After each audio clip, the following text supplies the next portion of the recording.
কিরে ভাই কি করিস? বসে আছি দেখো তো এভাবে কেন বসে আছিস ভাই? তুমি আসবে বলে আচ্ছা তোর মন খারাপ কেন? একা একেলা মন আরে ভাই আমি থাকতে তুই একা কিভাবে? তুই কে আমার আমি কে মানে?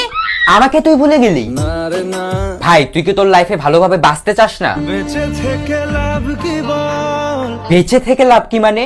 মরে গিয়ে তুই কি করবি? তারা হয়ে চলে যাব হ্যাঁ আরো? পাখি হয়ে ধরা দেব ভাই তুই চেষ্টাটা কি করছিস বলতো? তাকে আটকে রাখার চেষ্টা ভাই দেখ যে চলে গেছে তার কথা ভেবে আর নিজের সময় নষ্ট করিস না, মুভ অন কর। না রে না না মানে এভাবে তুই আর কতদিন থাকবি ভাই? জানি না যাব কদ্দুরে এখনো ভাই আমি তোকে ভালো মতন বলছি তুই ওকে ভুলে যা, আমি ওর চেয়ে আরো অনেক ভালো মেয়ে তোকে এনে দেবো। লাগে না তাহলে এভাবেই থাক শালা, আমি চললাম।